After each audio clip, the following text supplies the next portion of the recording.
നമസ്കാരം. മഹാരാഷ്ട്രയിൽ വിജയം നേടിയ വി മുരളീധരൻ തകർന്നടിഞ്ഞ് രമേശ് ചെന്നിത്തലയും.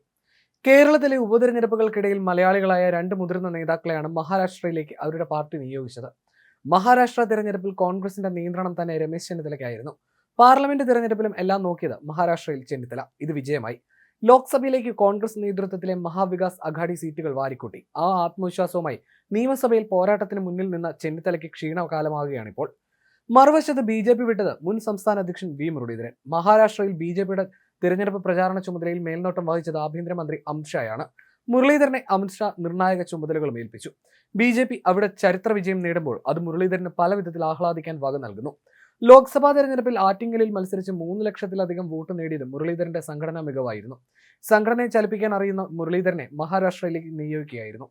അതുകൊണ്ട് തന്നെ കേരളത്തിലെ ഉപതെരഞ്ഞെടുപ്പ് പ്രചരണങ്ങളിൽ സജീവമാകേണ്ടിയും വന്നില്ല. പാലക്കാടും ചേലക്കരയും ഒന്ന് പോയി നോക്കിയെന്നൊഴിച്ചാൽ വലിയ ഇടപെടലൊന്നും മുരളീധരൻ നടത്തിയില്ല. അതുകൊണ്ട് തന്നെ തന്റെ ഗ്രൂപ്പിലെ രണ്ടാമനും ബി ജെ പി സംസ്ഥാന അധ്യക്ഷനുമായ കെ സുരേന്ദ്രൻ നേരിട്ട് നയിച്ച പാലക്കാട്ടെ തെരഞ്ഞെടുപ്പ് ദുരന്തത്തിൽ മുരളീധരന് ഒരു പേരുദോഷവും ഉണ്ടായില്ല. ഒരു കാര്യവും കേരളത്തിൽ ആരും മുരളീധരനോട് ചോദിച്ചതുമില്ല. അതുകൊണ്ട് തന്നെ സ്ഥാനാർത്ഥി നിർണയത്തിലടക്കം മുരളിക്ക് പങ്കുണ്ടായില്ല. ഇതിനൊപ്പം മഹാരാഷ്ട്രയിലെ മഹാവിജയത്തിന്റെ ഭാഗമാകാനും കഴിഞ്ഞു. സംഘടനാ പുനഃസംഘടനയിലടക്കം മുരളീധരന് ഗുണം ചെയ്തുവെന്നാണ് വിലയിരുത്തൽ. ശിവജിയുടെ നാട്ടിൽ ബി ജെ പിക്കായി മികച്ച ഏകോപനം മുരളീധരൻ നടത്തിയെന്നും വിലയിരുത്തുന്നു. എന്നാൽ മഹാരാഷ്ട്രയിൽ കോൺഗ്രസ് അധികാരത്തിലെത്തുമെന്ന് രമേശ് ചെന്നിത്തല വലിയ ആത്മവിശ്വാസം പ്രകടിപ്പിച്ചിരുന്നു.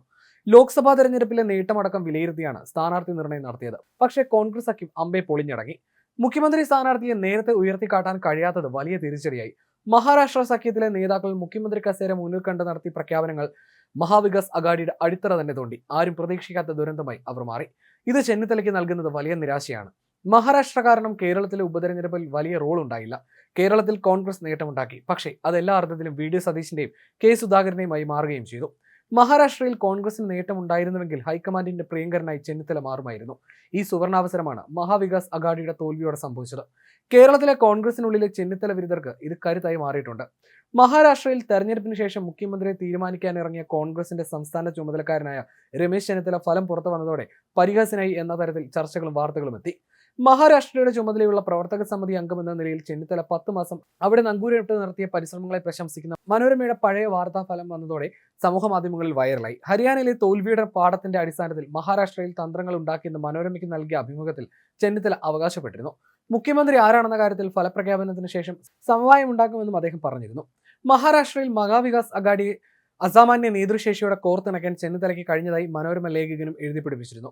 രമേശ് ചെന്നിത്തലയുടെ ഫേസ്ബുക്ക് പേജിലും പരിഹാസ കമന്റുകൾ നിറഞ്ഞു. പ്രിയങ്ക ഗാന്ധി അഭിനന്ദിച്ചുള്ള ചെന്നിത്തലയുടെ പോസ്റ്റിനിടയിൽ മഹാരാഷ്ട്രയിൽ നമ്മുടെ സർക്കാർ ഇപ്പോൾ സത്യപ്രതിജ്ഞ ചെയ്യും, പ്രിയങ്കയോട് ധൈര്യമുണ്ടെങ്കിൽ മഹാരാഷ്ട്രയിൽ മത്സരിക്കാൻ പറയൂ എന്നിങ്ങനെ കമന്റുകളുടെ ചാകരയാണെന്ന് റിപ്പോർട്ട് ചെയ്ത് ആഘോഷിക്കുന്നത് CPM മുഖപത്രമായ ദേശാഭിമാനിയാണ്.